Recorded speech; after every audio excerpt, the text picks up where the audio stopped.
Most people don't make advanced changes in their life because they lost connection to their self. Time for yourself is not the same as time listening to yourself. We're in this culture of such rampant addiction to consumption that we don't have any time to think. When you honor yourself, now you make bold moves.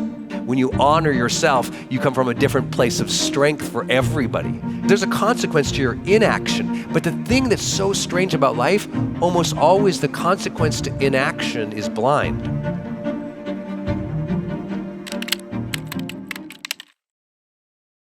Most people don't make significant change in their lives because they've lost the connection to their self. Most people don't make advanced changes in their life because they lost connection to their self. They don't sense themselves anymore. They've prioritized everybody else and everything else for so long, they don't know who they are. This happens, you see this in research over and over. In a divorce, a person wanders out of a divorce and for like 2 or 3 years, they're like, who am I? That one significant change in relationship makes you say, who am I? And they realize they haven't heard their own thoughts and feelings and desires and dreams.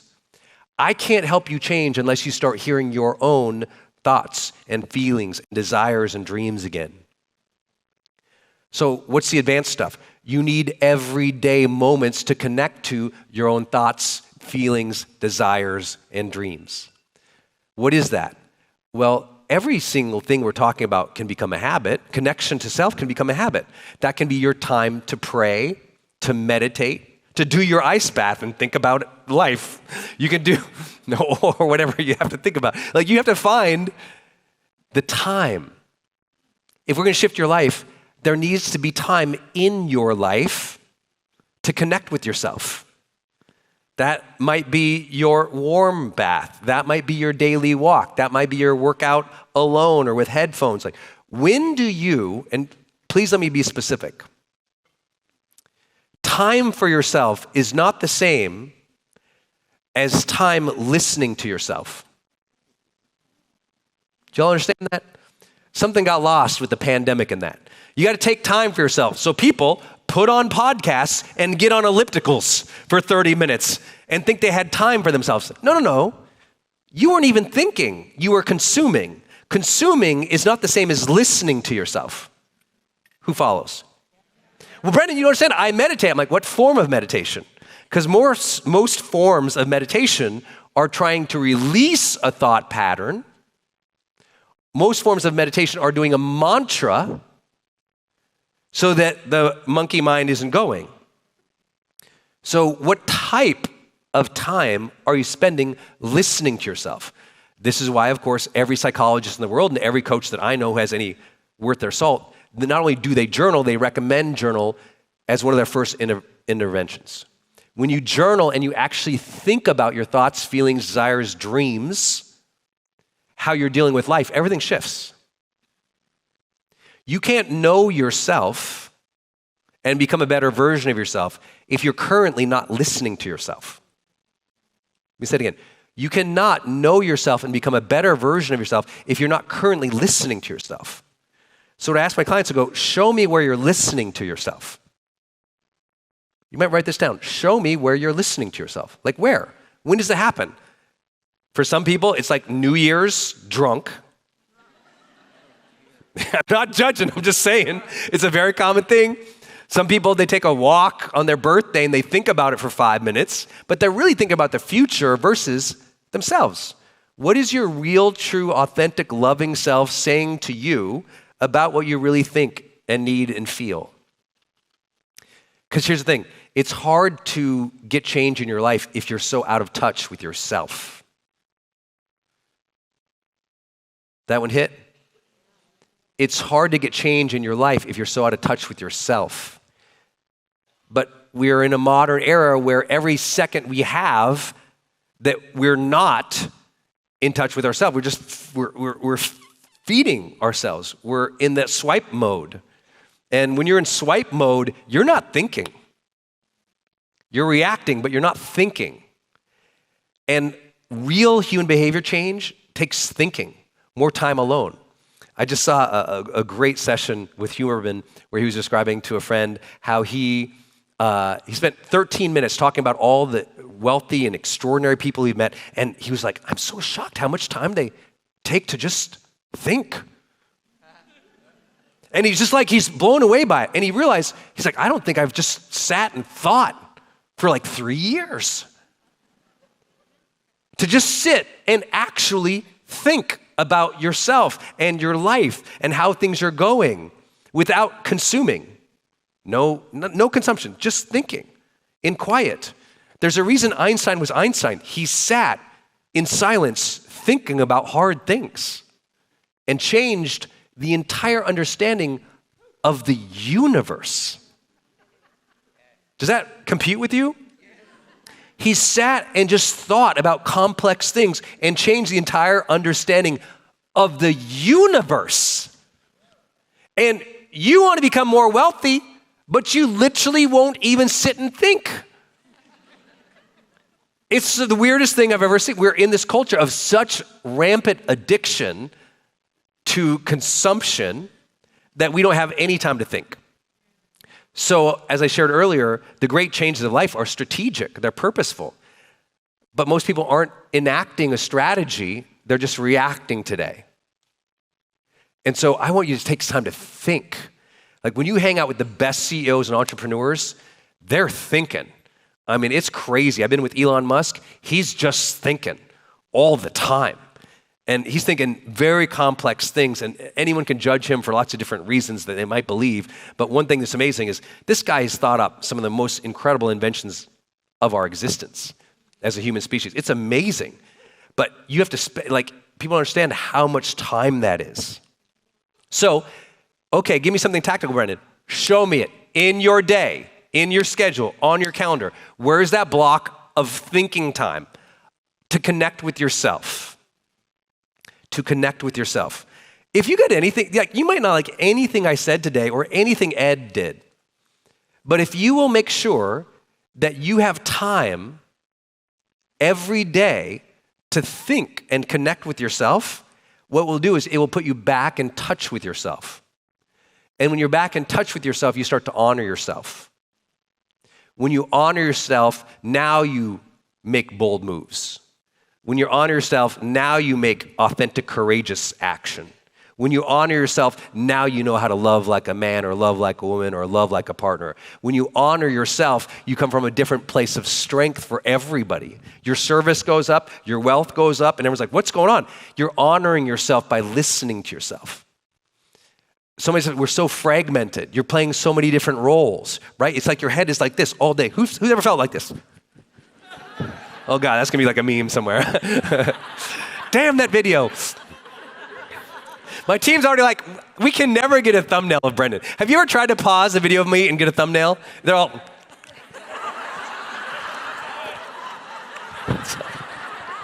It's like impossible. But who knows what I'm talking about? Who's felt like this in the last 3 years? Okay, we gotta get you centered. Turn to the person to the right, shake them and say, get centered. Oh my God. Okay, if we're gonna change, we also need connection beyond yourself. So what's your habit to connect beyond yourself? Now this can be connection with others. This can be connection with your creator. This can be connection with nature, but we gotta get you out of you now. Every day we gotta get you into you, and every day we gotta get you out of you, right? And so this connection beyond self, for Ed, as you all know, he's down on his knees praying. For me, being a Montana kid, it's outside. If I'm in nature, I'm with God. I'm an outside kind of guy. It's just something different for me. That's where that connection happens. That's a big, important part for me. My conversations with God are outside. I gotta walk and be in nature. I'm a guy from the rivers. It's gotta happen. So getting connection beyond yourself, where does that happen? Because see, what are these two things gonna give you? Well, we know from research called high performance habits that the first habit, that the first habit is to seek clarity. How do you get clarity? You got to connect and listen to yourself again, and you got to connect beyond you.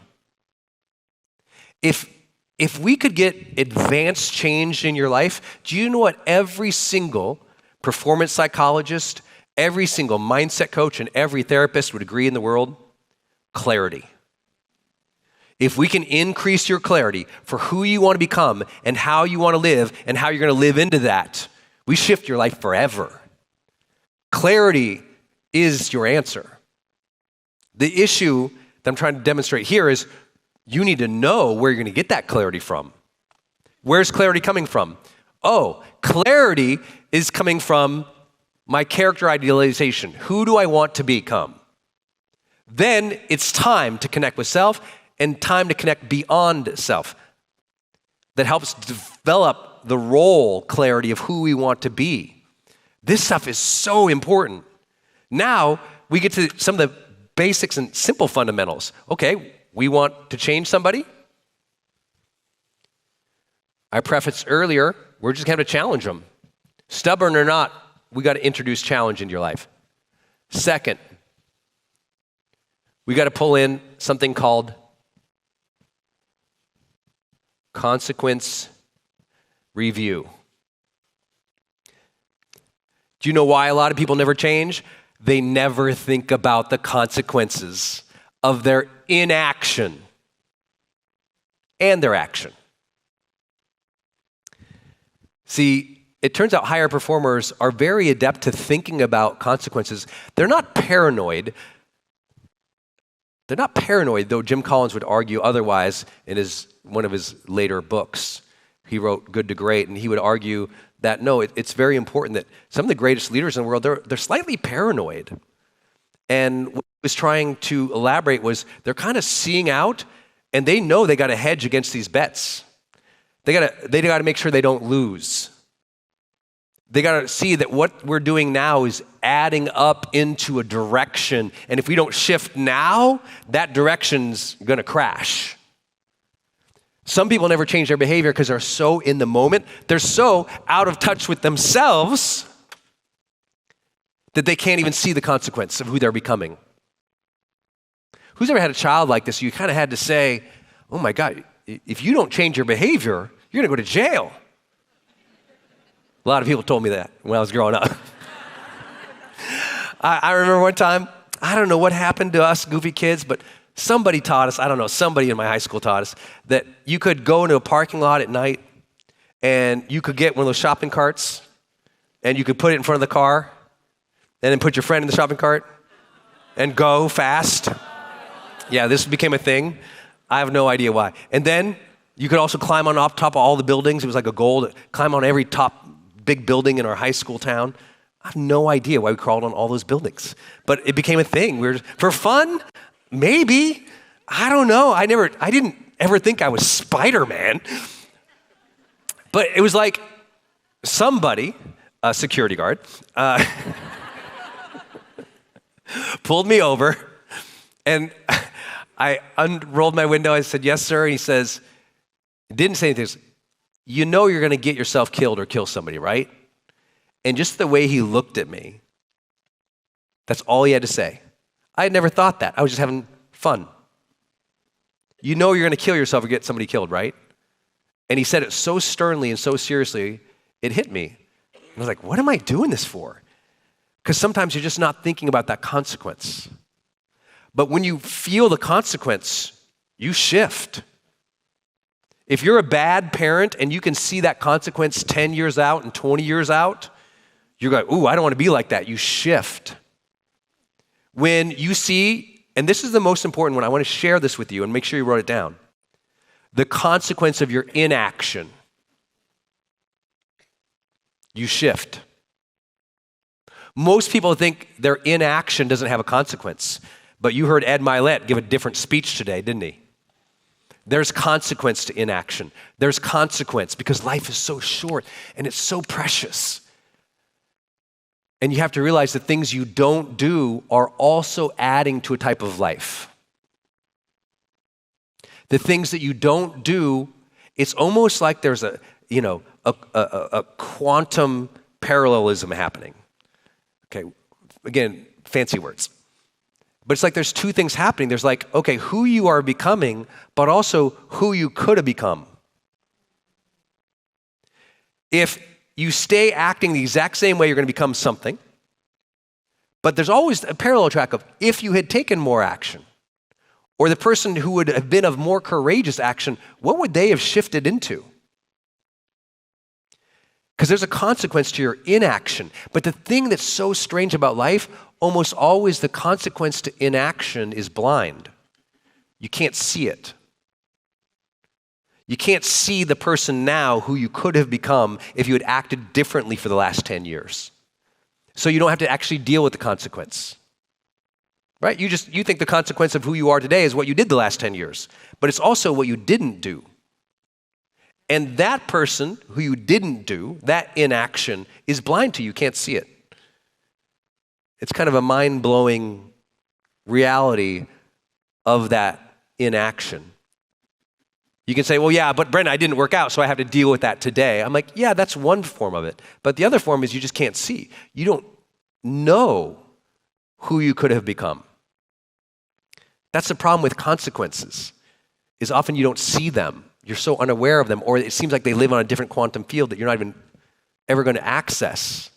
And that's why you have to have times of review. When do you review the consequences of your life? Now, when you say consequences, it doesn't sound fun. So in Growth Day, we call them life scores. And we just have you track your habits and your mindset every day, every week, and every month in Growth Day. So if you haven't used the life score section in your app, start using it, and you'll start to see some of those consequences with your scores. So you can score, you can make it fun, but at the end of the day, if you're not reviewing it, it's just gone. It's blind. You'll never experience it. And that's why I want to end with, for this framework, one more thing across the bottom. And it's courageous action.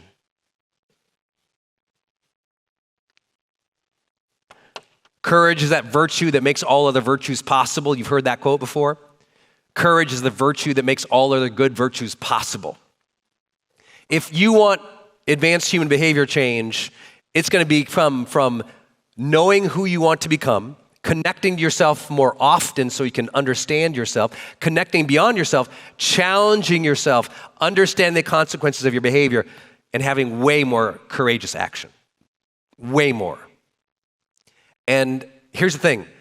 I would just rather, for most people, and it's kind of interesting.